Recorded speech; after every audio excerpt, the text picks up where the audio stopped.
Olá, Caráter recebe hoje o senador Camilo Santana, do PT.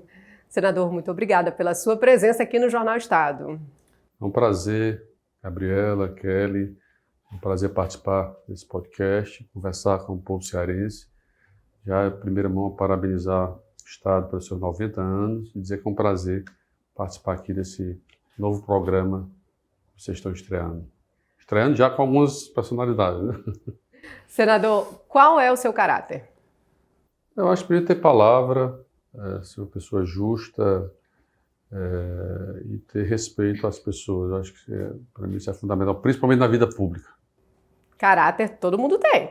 Pode ser bom, pode não ser bom, mas todo mundo tem. Senador, muito obrigada novamente pela sua presença aqui no Jornal Estado. Tá uma honra recebê-lo. Senador, o senhor é uma grande liderança do Estado, né? Sua gestão de 8 anos, né? Principalmente no contexto da pandemia, é exemplar, inclusive, para o STF, quando foi tomar decisões do anterior governo, né? Contra o anterior governo, em prol da saúde pública, enfim. Dentro do seu partido, indubitavelmente, a grande liderança, né? No entanto, existem algumas questões, eu diria polêmicas, que rondam essa sua liderança em razão, por exemplo, de figuras femininas, né? A deputada Luiziane saiu recentemente do partido, publicamente fez algumas críticas, né? A própria oposição faz críticas. Eu queria que o senhor comentasse um pouco esse cenário, se o senhor concorda, se não concorda, como é que é essa sua liderança dentro do PT? Não, primeiro eu acho que a decisão de entrar na vida pública, e eu sou muito grato a Deus, ao povo cearense, pelas oportunidades que me deram. A única forma que eu tive de retribuir isso foi trabalhando e com muita seriedade, sempre acreditando que as pessoas não podem construir projetos pessoais. Isso é um projeto de Estado, né? A gente faz parte de um projeto que tem feito o Ceará avançar. Eu fui agora ministro da Educação e percorri o Brasil inteiro. E é impressionante a imagem positiva que o Ceará tem no Brasil, principalmente os resultados da educação, os resultados do desenvolvimento econômico, que o Ceará se transformou nas últimas décadas. Então, eu acredito muito que essa Constituição ela precisa ser feita de forma coletiva. Então, quando a gente escolhe uma pessoa para representar um projeto, como o governador Armando foi escolhido para ser o nosso candidato, quando o Evandro agora foi escolhido, não é a figura pessoal deles, é representando todo esse projeto que une o presidente Lula, o senador Cid, o senador Camilo, né? Então, eu sou muito disso, de dividir essa liderança política com as outras pessoas. Então, é natural que as pessoas façam críticas. Eu sou daqueles que façam críticas construtivas, porque muitas vezes a oposição, é importante ter oposição, mas uma oposição que ajude a construir caminhos de soluções, não uma oposição com baixaria, com calúnia, com fake news, né? Então eu sou daqueles que defendem que é importante ter oposição em qualquer sistema democrático, mas é importante saber fazer oposição. E é claro que há divergências dentro do nosso partido, há divergências entre os partidos aliados, há divergências, né? Isso faz parte da democracia. A democracia é isso, é você ter visões diferentes, mas que tem que exigir respeito. Então, eu sempre procurei, eu não tenho problema nenhum com ninguém, do ponto de vista, vocês nunca me viram falar mal de ninguém, ou caluniar ninguém, eu faço política a partir do momento que eu acredito que respeitando as pessoas, respeitando a população, porque o que interessa à população, de um gestor ou de um político, são os resultados das entregas, o que é que está melhorando a vida das pessoas. Então, para mim, acho que isso é o mais importante. E eu tenho muito orgulho de fazer parte desse projeto, que começou com o governador Cid, que foi um grande governador, que deu pontapé todo o sucesso que a gente alcançou na educação no Estado. Depois eu tive a oportunidade fui 8 anos secretário dele, depois tive a oportunidade de ser governador, dando continuidade, enfrentei inúmeros desafios na minha gestão, porque eu não tinha um presidente da República aliado que ajudasse o Estado do Ceará, então foi mais difícil, enfrentei situações difíceis de crise hídrica, a própria pandemia, foi um momento muito difícil, né? E agora dá continuidade ao governador Elmano nesse projeto, cada vez mais avançando. Então, eu sou daqueles que acreditam num projeto, né? Projeto que tem ter feito correções, que tem que corrigir aquilo que não está bom, que tem que avançar naquilo que está indo bem e que precisa cada vez mais, mas sempre olhando que é uma coisa que eu aprendi, governar é olhar para as pessoas, e principalmente para as pessoas que mais precisam. Senador, ainda insistindo em relação à liderança, o senhor falou em dividir essa liderança, me lembrou até dividir para conquistar. Mas o senhor não está solitário nessa liderança, como o senhor mesmo colocou, a gente tem aí a figura muito forte também do senador Cid Gomes. O que há nessa disputa? É uma disputa por prefeituras? É uma disputa por controle de prefeituras, por exemplo? Não há disputa. É natural que um partido, ele está no PSB e, por exemplo, eu estou no PT, é natural que todo partido queira crescer. Não é só no PSB, no PT, em todos os partidos, isso a nível nacional e a nível estadual, é natural isso. Mas, da minha parte, não há disputa absolutamente nenhuma. Eu sempre respeitei os nossos aliados. Dos 8 anos que eu fui governador, sempre respeitei os prefeitos dos partidos aliados. Acho que cada um tem seus espaços. O importante é que a gente possa comungar, né? A gente possa agregar naquilo que nós acreditamos para os avanços. Falei a palavra errada, não seria disputa. O controle das prefeituras? Não, eu não vejo muito. Da minha parte, não. Né? É claro que, repito, cada partido quer crescer. Até porque o meu partido hoje tem um governador do estado, né? Tem a prefeitura da 4ª capital do Brasil e a maior prefeitura do Ceará. A única que o PT deu para o presidente Lula, né? Digamos assim. A única que o PT governa no Brasil. Então, acho que cada um... E precisa ser dado espaço para os outros aliados. Então, acho que isso faz parte do processo de que ninguém governa sozinho, né? Não só na eleição, é importante ter os nossos aliados. Claro que sem fugir dos nossos princípios, daquilo que a gente acredita, e termos também os nossos aliados para governar, seja o Estado, ou seja o município, seja o Brasil. Muito obrigada pela palavra aliado, porque me deu a deixa para a próxima pergunta, senador. Vamos lá pensar hoje para depois, né? A eleição esse ano posta. Bem, existe aí uma costura, para mim, por exemplo, que acompanho a política, conversei com o governador Elmano ontem, está muito claro que existem os partidos que estarão na majoritária, há uma configuração já, agora quem vai ficar com quem não se sabe ainda, eu gostaria muito de saber. E aí o que acontece? Você tem o PSD como um partido que provavelmente vai estar mesmo lá, né, mas ainda se discute a posição. No entanto, há um discurso hegemônico, digamos assim, de que fique com a vice, obviamente não é uma certeza, não estou colocando isso, mas fique com a vice.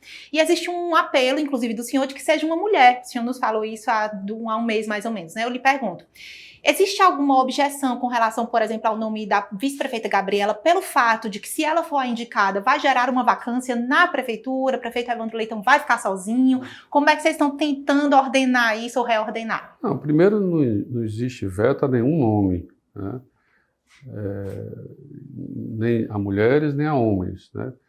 O que nós estamos tentando, temos um prazo que a Justiça Eleitoral determina, que é de 20 de agosto a, se não me engano, 4 ou 5 de julho, a gente definir as convenções... 20 de julho a 5 de agosto. Ou 20 de julho a 5 de agosto, desculpa, inverti, que vai oficializar as candidaturas que estarão postuladas para as eleições de 2026. O que a gente tem certeza agora é que o governador Elmano é o nosso candidato à reeleição e o presidente Lula é o nosso candidato a presidente, né?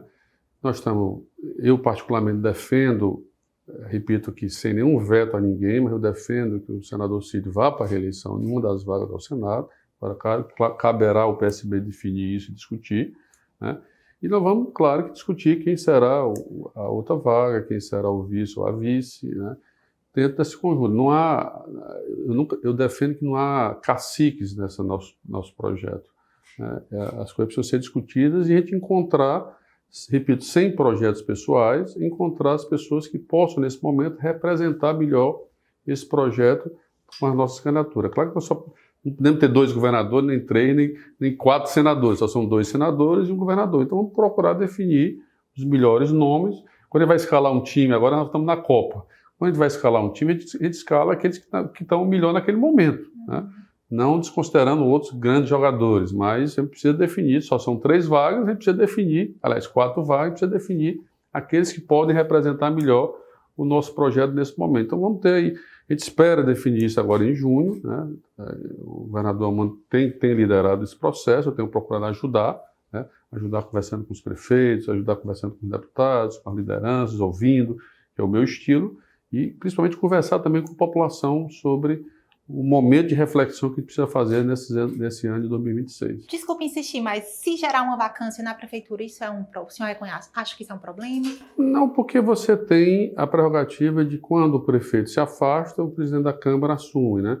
Então, mas é claro que vai ser uma decisão que vamos ter que tomar. É uma decisão pessoal também dela, que é uma grande vice-prefeita de Fortaleza, uma grande mulher, foi deputada estadual, uma médica muito conceituada. Mas vamos ter o momento certo para definir com clareza qual vai ser o espaço de cada um e quem vai representar esse espaço na composição da chapa majoritária, que hoje esse processo está sendo liderado. Eu sempre digo que quem tem que liderar o processo é o candidato majoritário, que é o governador. Então ele tem toda a liberdade e a minha é apenas uma contribuição nesse processo. Senador, antes de prosseguir na pauta política, a gente quer falar também de economia. Durante a sua gestão no Ministério da Educação, o senhor conseguiu, junto com a sociedade civil, o feito de trazer o ITA para o estado do Ceará. E a pergunta é como reter essa mão de obra tão qualificada que será capacitada no ITA? Não, primeiro, eu tenho muito orgulho de ter feito parte desses 3 anos e 3 meses do Ministério. Vou até deixar aqui depois para vocês um balanço da nossa gestão. Eu sempre digo que foi um processo primeiro de reconstrução, que eu fui governador do Estado, nunca fui recebido no Ministério, no governo passado. Aliás, uma declaração importante que o Estado, que era uma referência já da educação, por eu receber os recursos das obras de escola do Estado do Ceará, nunca me pagaram, eu precisei entrar na Justiça. Então, um governo que nunca dialogou respeitou as instituições ou o federalismo brasileiro, que é respeitar os estados e municípios que foi eleito democraticamente. Então, o primeiro momento foi de reconstrução do Ministério, orçamentário. Você vai ver aqui que nós ampliamos o orçamento do último ano do governo Bolsonaro para esse ano de 2026, 64% foi o aumento do orçamento do Ministério. Isso nos permitiu, por exemplo, para você ter uma ideia, 6 anos sem reajuste na merenda escolar das escolas brasileiras. Então, nós reajustamos 55%, dobramos praticamente o orçamento da merenda escolar, aumentamos o Fundeb, voltamos a entregar ônibus para as prefeituras municipais para o transporte escolar, criamos o pé de meia, só aqui no Ceará mais de 300 mil jovens, porque a evasão escolar é muito grande, caímos pela metade da evasão escolar. Levei a experiência do programa de alfabetização de crianças, hoje é um programa nacional, saímos de 36% de crianças alfabetizadas para 66% já agora em 2025, um grande pacto nacional. Criamos a política da escola tempo integral, já estamos com 25%. Então, um conjunto de ações de valorização do professor.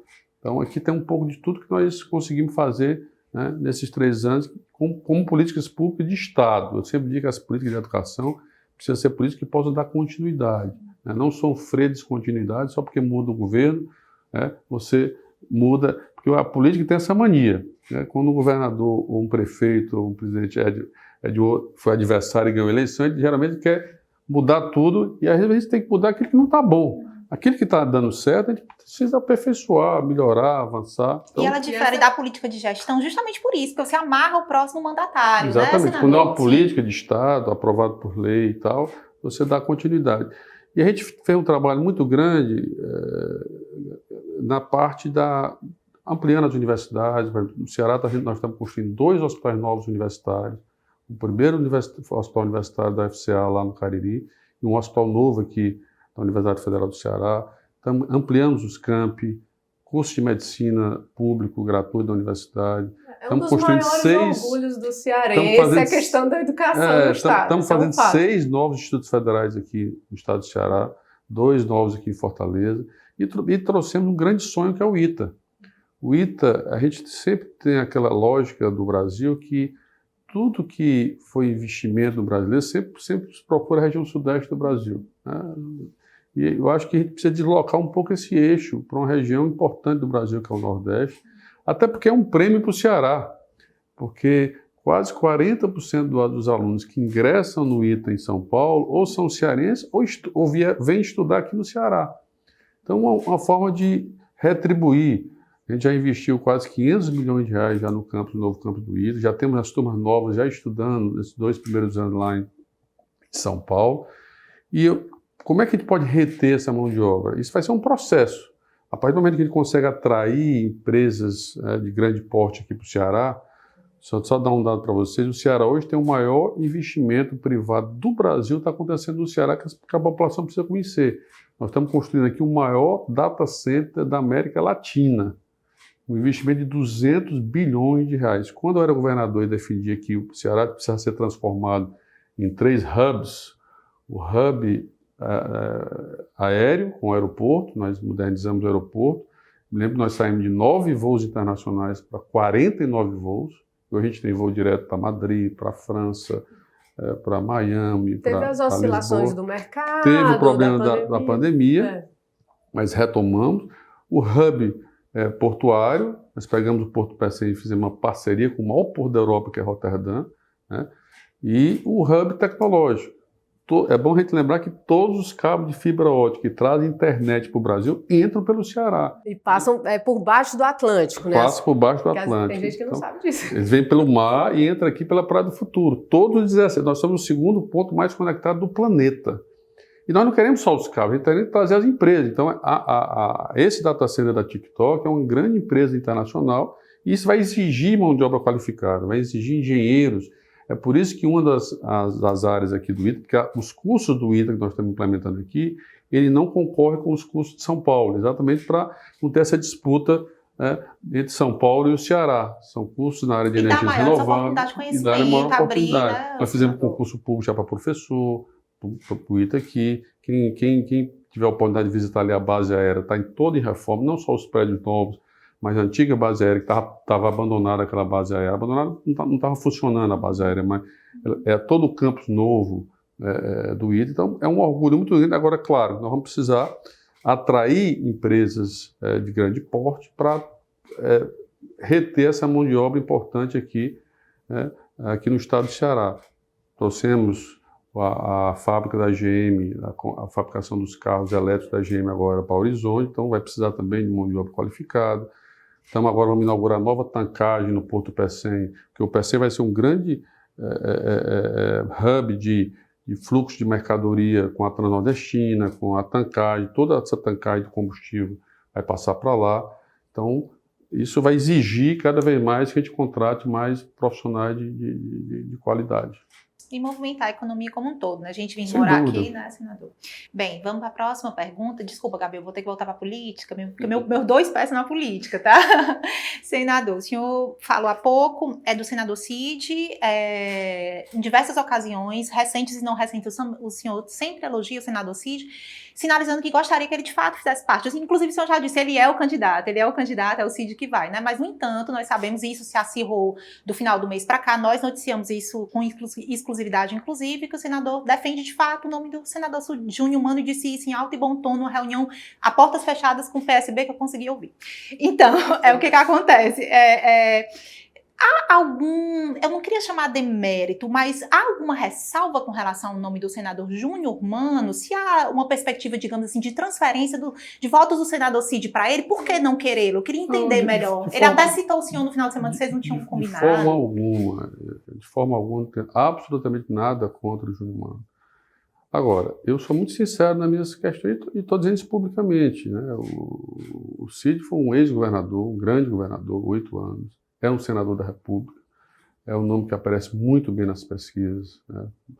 Então é natural que a gente queira, como a gente vai escalar um time, né? Nada contra, repito, um grande parlamentar, tem trabalhado muitos prefeitos aqui no estado do Ceará, tem ajudado a política cearense, então, mas claro que a gente, nesse momento, uma eleição acirrada, a gente tem uma candidatura da oposição. Então a gente quer fortalecer o time e nós acreditamos, eu particularmente, claro que, repito, não tem nada decidido, a decisão será do PSB, mas eu particularmente defendo fortalecer que o candidato do PSB ao Senado seja o senador Cid. Senador, tanto o senhor como o senador Cid falam muito de respeito um pelo outro, são elogiosos um com o outro. Mas mais uma vez, quando esteve aqui, o Cid disse que a relação já não é como há 10 anos. O que mudou? O que aconteceu? É natural, eu passei praticamente esses 3 anos e 13 meses no Ministério, eu me dediquei muito ao Brasil, né? Apesar de nunca esquecer o Ceará, que é a minha terra, meu coração, Então isso gera, às vezes, um distanciamento natural, não só com ele, mas com outras várias. Hoje eu recebi 4 prefeitos de hoje pela manhã, e a gente sente isso imagine você receber os prefeitos do Brasil inteiro, os parlamentares do Brasil inteiro, os governadores do Brasil, então isso gera, né? Eu sou daquele estilo que quando eu entro numa coisa eu me dedico muito, eu me dediquei, pode ficar certo que eu dediquei toda a minha energia para aquele Ministério da Educação, para ajudar o Brasil, para ajudar porque eu acredito que a educação é um grande caminho para construir um país, né, com mais oportunidades. E eu percorri esse país inteiro, o interior, da região norte, a diversidade que são as regiões desse país. Então, isso às vezes gera um certo distanciamento no dia a dia, você não está no dia a dia aqui. Então, mas da minha parte não há nenhum problema e ao contrário, tenho admiração e para mim é uma pessoa que eu tenho o maior respeito na minha vida pública. Senador, eu tenho uma pergunta, a gente já está caminhando para o fim, eu tenho uma pergunta, mas me veio aqui uma coisa. Já para o fim? Já para o fim. Olha aí a assessoria. Eu não comecei a falar ainda Senador. Eu não falei nada ainda. Senador, quantos deputados do PT de fato quer fazer federais e estaduais? Ali falam de 12, 13, né? O PSB quer chegar a 15, como é que tá isso? Eu nem sei assim direito. Na realidade, a gente quer pelo menos manter a quantidade de deputados. Nós temos 3, né? Se puder ampliar, vamos ampliar, mas pelo menos manter os 3 federais e manter também os estaduais na Assembleia. Então, são 11, 12. Então, esse é o objetivo do PT. E, claro, que ajudar também os outros partidos a fazerem as suas bancadas. Né? Dentro da federação tem o próprio PCdoB e tem, salvo engano, o PV, então, o PV, né? Que fazem parte também dessa. Então, a nossa prioridade é a eleição do presidente Lula e a eleição do governador Elmano. Essa vai ser a nossa prioridade, essa vai ser a minha dedicação, essa vai ser o meu debate, que eu quero fazer a minha forma de fazer política, eu quero fazer uma reflexão com o povo cearense, porque isso são 2 projetos que estão antagônicos, que são distintos, que hoje estão em curso no debate que ocorrerá nessas eleições. Nós estamos na pré-eleição, mas de um lado é um time do Lula, o time do Camilo, o time do Elmano, o time do Cid, né? E do outro lado a turma do Bolsonaro, que para mim a candidatura do Ciro é uma candidatura de incoerência, porque até pouco tempo ele dizia que o maior projeto e o melhor projeto era esse, que eu era governador, né? Que eu era o melhor governador do Brasil, o projeto jamais poderia deixar de continuar, só criticava o outro lado. Pode olhar o que ele falava do Bolsonaro, da família do Bolsonaro, do Flávio Bolsonaro, do André Fernandes, do Capitão Wagner, do Inspetor Alberto, e agora são os maiores elogios. Então a população ela é inteligente. Qual é o interesse disso? Porque a política que ele tem feito é uma política de ódio. E eu digo sempre, olha, eu não vou entrar nesse campo e nessa baixaria. Quando fere a minha honra, eu entro na justiça. Então aciono, como agora o Inspetor Alberto. Eu sei que a justiça às vezes tarda, mas não falha, o velho ditado. Como o Inspetor Alberto que lá atrás me caluniou e ele agora foi condenado na justiça. Quando o próprio Ciro caluniou a Janaína, a prefeita, e agora foi condenado também na justiça. Então, essa parte a gente deixa para a justiça resolver. O que a população interessa é o que é que ele vai fazer para o Ceará. É essa turma que criou a taxa do lixo do Sarto e Fortaleza, e o nosso time que acabou com a taxa do lixo com o Evandro.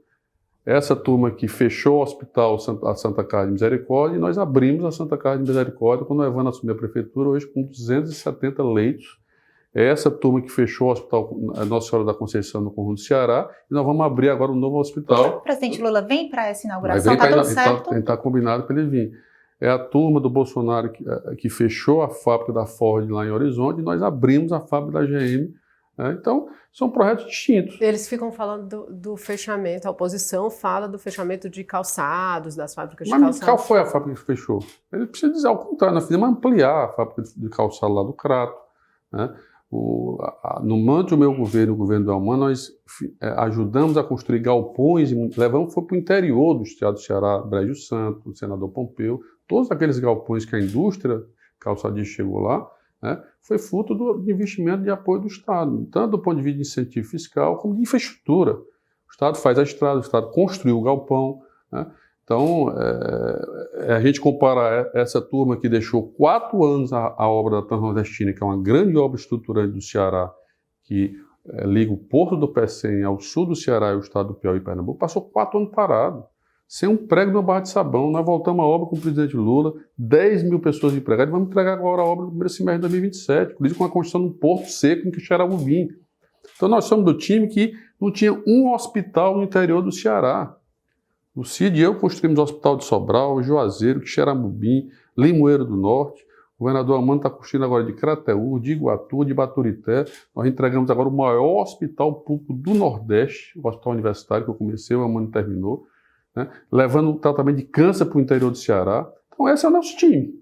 Então essa é a reflexão que eu vou fazer com a população, que nós vamos fazer com a população. É um time que, do Minha Casa Minha Vida, eu às vezes pergunto, me mostrem, eu faço um desafio aqui para o Estado e para a população que está me ouvindo, me mostrem, não quero 2 não, uma obra do governo Bolsonaro no Ceará nos 4 anos. Quero só uma.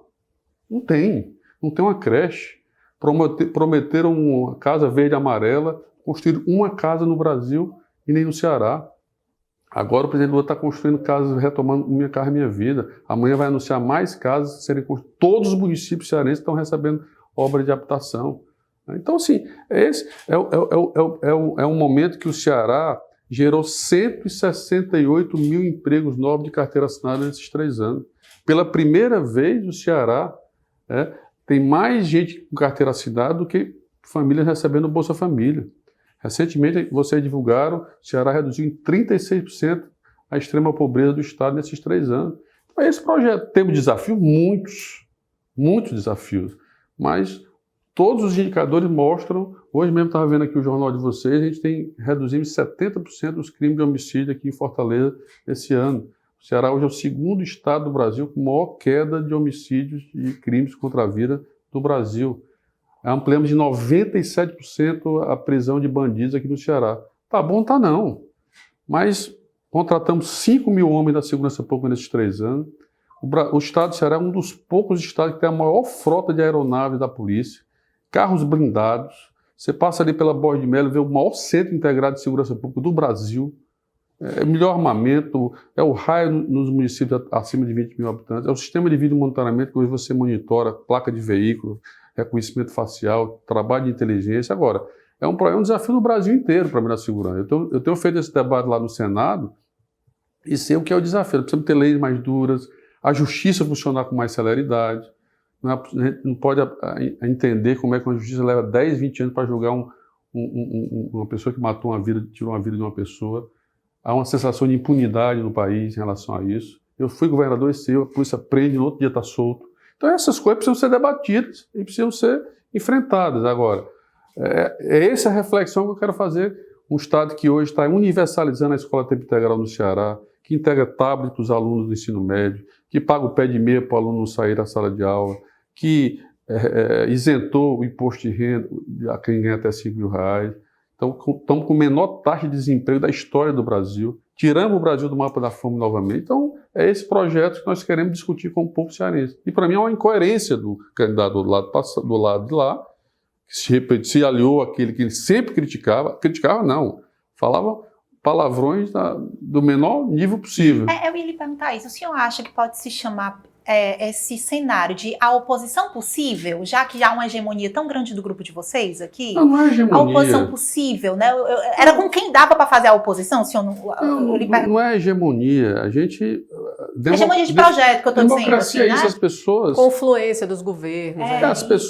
As pessoas... Eu acho que o Ceará teve sorte ao longo do tempo de terem governadores que tivessem responsabilidade fiscal, né, que sempre prezassem pelo dinheiro público, que investissem naquilo que era mais importante, que é a educação do seu povo, que para mim essa é a coisa mais importante. A educação abre porta para as pessoas. Quem não tem a oportunidade de ir para ter educação, ter universidade, muitas vezes não tem chance na vida. São poucas essas oportunidades. Então, eu acho que a gente teve sorte ao longo dos últimos governos de terem governantes que cuidassem, que zelassem. A gente vê estados aí que estão uma calamidade. Né? Gestores, inclusive, presos. Vai ver o Rio de Janeiro. Quantos governadores não foram presos, afastados? Eu sempre digo que o Rio é um projeto que nunca vai dar certo. Então a gente precisa... a gente precisa entender que temos desafios, temos questões para serem melhoradas, corrigidas, mas precisamos fazer primeiro política com respeito. Porque democracia é isso, é você pensar diferente, mas respeitar as diferenças. A gente precisa acabar com essa polarização que o Brasil tem hoje, esse ódio na política. E a turma de lá é isso, é fake news, é mentira, tentando desvirtuar, caluniar as pessoas. Então, para mim, eu acho que a oposição tem que apresentar o que é que eu vou fazer. Se eu estou criticando a segurança, qual é o projeto da segurança deles para o Ceará? Eu não conheço. Porque se for contratar pessoal, nós estamos contratando. Se for investir em tecnologia, nós estamos investindo. Se for investir no que há de melhor inteligência, nós estamos investindo. Qual é o grande desafio agora, já que a gente lida com esses grupos que estão se entranhando nos serviços, nas prefeituras? Esse é um problema do Brasil. Olha, o presidente Lula lançou agora o Brasil contra o crime. Eu sempre tenho dito, e disse isso na época que eu era governador, agora como senador tenho defendido isso lá no Senado, nós precisamos fazer um grande pacto nacional envolvendo os 27 estados desse país, independente de partido ou de ideologia. Nenhum estado sozinho vai conseguir resolver o problema da segurança. Vou dar um exemplo. Recentemente saiu publicado no meio de comunicação um comando de um chefe de organização criminosa lá do Rio de Janeiro, na Paraíba. Isso acontece. É o de São Paulo dando comando aqui, é o do Rio de Janeiro dando comando na Amazonas e vice-versa. Então, o problema da segurança, ele ultrapassou as fronteiras aliás, ele ultrapassou as fronteiras do Brasil. Tem gente morando em Miami que é chefe do crime organizado aqui. Então, assim, ou você tem uma coordenação nacional e que só quem tem esse poder de fazer é o governo central. Nós aprovamos agora a lei antifacção, que endureceu mais os crimes contra... que eu sempre digo, tem que unir o poder legislativo, o poder judiciário e o executivo. O governo federal coordenar, chamar os 27 governadores, que são os responsáveis na Constituição pela segurança, aprovarmos a PEC da segurança que está lá no Senado, já foi parada, eu cobrei, inclusive, anteontem, no discurso que eu fiz no Senado, porque a PEC da segurança, ele cria o Sistema Único de Segurança Pública, o SUSP, dentro da Constituição, que é igual o SUS, que vai dar poder de coordenação nacional. Hoje, o governo federal não tem poder de coordenação e de ação dentro do país. Juntar federal, polícia rodoviária, com polícia federal, com todas tudo, as polícias, né? Integrar as informações, a inteligência e trazer a justiça, gente. Não dá, há uma sensação de impunidade no Brasil. Então, a justiça tem que entender que crimes contra a vida, eu defendo isso, crime contra a vida tem que ser julgado no máximo até em 1 ano. Porque se não acontecer isso, o criminoso comete o crime, acha que não vai dar em nada e continua cometendo o crime. Então, assim, ou a gente reúne tudo isso. Agora, a parte que o Estado tem que fazer, o governador está fazendo e não está medindo esforços. É contratando mais policial, é investindo em inteligência, em drones, em viaturas blindadas, em armamento que é mais... O armamento que está importando, as armas que eu importei na época do governador, foi as armas que o exército americano utiliza, né? Então, assim, o que tem possibilidade de investimento, nós temos a aeronave da polícia que ele tem visão noturna. Poucos estados têm isso. Então, assim, agora, resolveremos sozinhos? Não. Não resolveremos sozinhos se não asfixiar o dinheiro das organizações criminosas, né? Essa operação carbono que o governo federal fez da Receita Federal, porque não adianta só pegar o ladrão de galinha, não, tem que pegar os grandes que estão lá na Faria Lima, em São Paulo, que estão lá em Miami comandando o tráfico. É porque ainda tem isso, tem a facção que é territorialista, tem a facção que tem um outro perfil de atuação econômica, então, né, senador? Porque se a gente combater o tráfico de arma, né, os presídios, eu tenho muito orgulho de ter chamado o Mauro Albuquerque, que até a oposição elogia, o capitão Wagner elogia o Mauro Albuquerque, como secretário de Segurança de Administração Penitenciária, que eu criei a secretaria, e fez um grande trabalho. Tirou o celular dentro do presídio, nós construímos um presídio de segurança máxima aqui no Estado.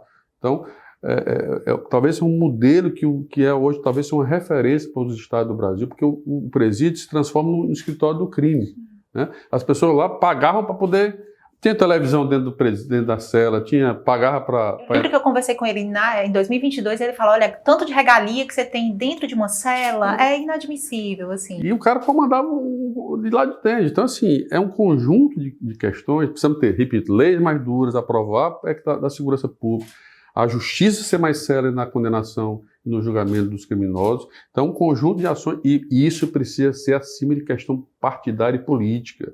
Esse tema não pode ser tratado, ser usado só de forma politiqueira em época de eleição. São um tema sério, de responsabilidade, porque toda a vida é isso. E qual é a contribuição que estão dando? Me diga qual é a contribuição, porque uns são os parlamentares que estiveram lá no Congresso. Qual foi a contribuição para mudar a lei que eles deram?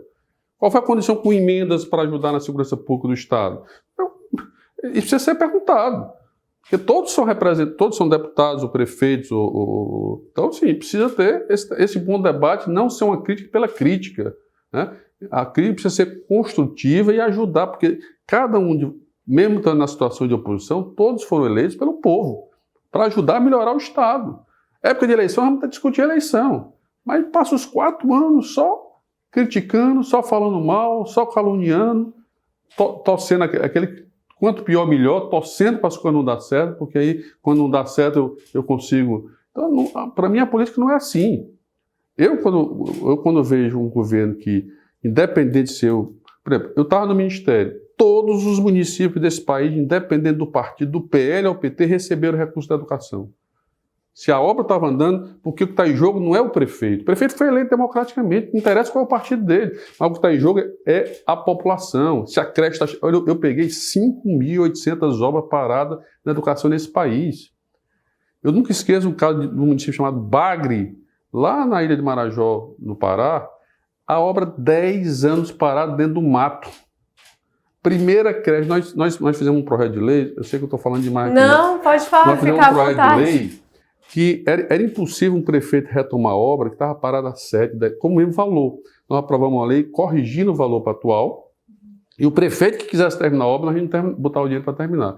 Eu fui entregar essa obra lá, depois de 10 anos parada, era a primeira creche pública do município, gente.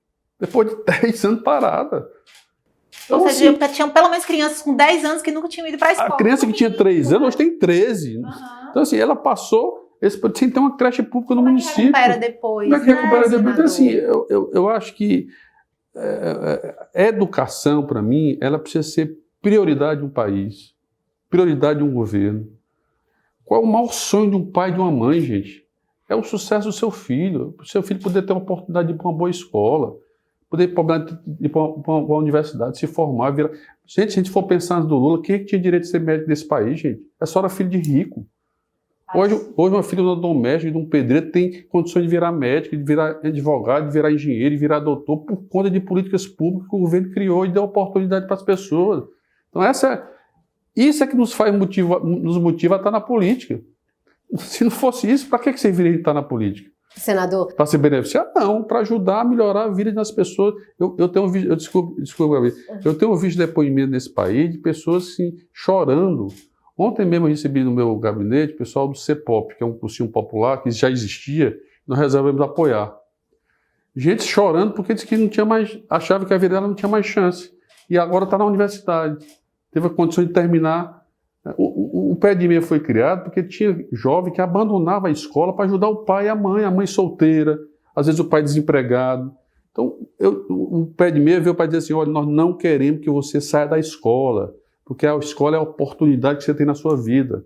Então, nós somos desse time que olha para isso. Então, é esse debate que eu quero fazer com muita franqueza, com muita responsabilidade, sem agredir ninguém, respeitando as diferenças. Mas, repito, claro que quando afeta a nossa honra, a gente se defende na justiça. Eu não vou entrar nesse nível desse debate. E o Jornal Estado está sempre aberto a esse debate. Você viu aqui no videocast Caráter, a gente conversou sobre segurança, sobre educação, sobre economia, sobre política, todos assuntos de muito interesse da população, de cada cidadão aqui do Ceará. E agora, Camilo Santana, antes da gente encerrar, eu tenho as nossas perguntas clássicas. O café para o próximo. Os nossos entrevistados vão deixando uma pergunta para o outro. É uma cortesia do entrevistado anterior, que nesse caso foi o capitão Wagner. Se o próximo acha que essa hegemonia de um mesmo grupo no poder há 20 anos no Estado, será se é bom para a democracia ou não? É bom só destacar que o capitão Wagner não sabia quem era o próximo convidado, e assim os outros sucessivamente. Primeiro, eu acho que não é hegemonia. Primeiro, o governador foi o Cid, depois fui eu e agora é o Mano, além de partidos diferentes, né? O governador Cid era do PSB, na época do PDT, enfim, mas foi eleito pelo PSB. Então, primeiro, eu acho que não existe uma hegemonia, né? Existe uma continuidade e respondo dentro da própria pergunta dele, democracia é isso. Quem escolhe é o povo. Aqui não é uma ditadura. Então, o povo escolheu que o governo tem feito entregas, tem sido um governo que tem avançado a melhoria da qualidade de vida do povo e resolveu continuar, né, com os seus sucessores. Então, para mim, isso é democracia. E nós vamos, da mesma forma nessa eleição, que ele é adversário nosso, nós vamos exatamente mostrar à população o que é que essa turma deles estão propondo e o que é que o nosso time tem feito para o Ceará. É claro que o povo vai escolher, né, se ela quer continuar aperfeiçoando, melhorando, avançando, né? E com o presidente Lula, com o governador Elmano, com o senador Cid, com o senador Camilo, com esse time que tem trabalhado pelo Ceará, ou se quer essa turma do Bolsonaro, né, que na época da pandemia, é bom a gente lembrar da época da pandemia, porque eu sei o que eu sofri na pandemia. E você, cearense, sabe, esses bolsonaristas negando a vacina, o presidente debochando da vida das pessoas. Quantas pessoas não perderam seus entes queridos aqui no Ceará e no Brasil, né? E era um presidente que ria da morte das pessoas, que negava a vacina, que só fazia espalhar fake news nas redes sociais contra a pandemia. Então, essa é a diferença, que negava a ciência. Então, essa é a diferença que nós vamos fazer esse debate, né? Que o Wagner defende um lado e que nós defendemos outro. Ele que defende o Flávio Bolsonaro, ele que defende o Bolsonaro, que votou no Bolsonaro. Então, e agora estão todos juntos aí para a gente. Então, vamos ter um bom debate, repito, respeitando, e aquilo que eu já entrei com um processo contra o capitão Wagner, né? Porque eu acho que quando mexe com a calúnia da gente, quando mexe com a honra da gente, é mentira, ele vai ter que responder na justiça, vai ter que provar. Se não provar, vai ser condenado. Então, para mim é assim, eu não vou entrar nesse jogo, nem vou caluniar ninguém. Eu vou fazer um bom debate para dizer o que é que você quer fazer para a saúde do povo cearense. Nós estamos fazendo, construindo novos hospitais, UPAs, policlínicas, levando tratamento de câncer para o interior, aumentando a cirurgia no estado. Temos desafios? Temos, e temos que continuar trabalhando. Então, essa é a minha resposta para o capitão Wagner. Camilo Santana, a sua pergunta para o próximo, por favor. Eu vou fazer uma pergunta fácil, que eu não sei quem vai vir, mas eu quero saber qual a avaliação que o próximo entrevistado aqui tem em relação ao nosso grande ITA sendo implantado aqui no Ceará. Quais são os efeitos, o que é que significa isso para o nosso estado de Ceará? Essa é a minha pergunta para o próximo entrevistado aqui. Senador, eu sou afeita às levezas da vida, então fiz questão de que neste programa tivesse um momento em que vocês pudessem ser poéticos com o público, com a gente também aqui. Só não precisa dançar. Não, talvez ele queira dançar para mostrar que ele sabe dançar. Eu danço bom forrozinho, forrozinho eu danço bem.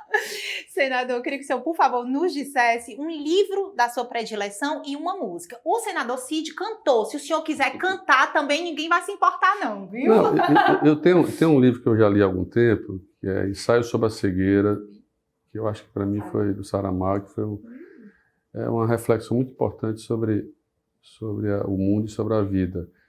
Mas eu recentemente li o livro do Santo Sem Cabeça, da Socorro Racioli, achei fantástico. A Cabeça do Santo, né? Que é baseado em caridade, né?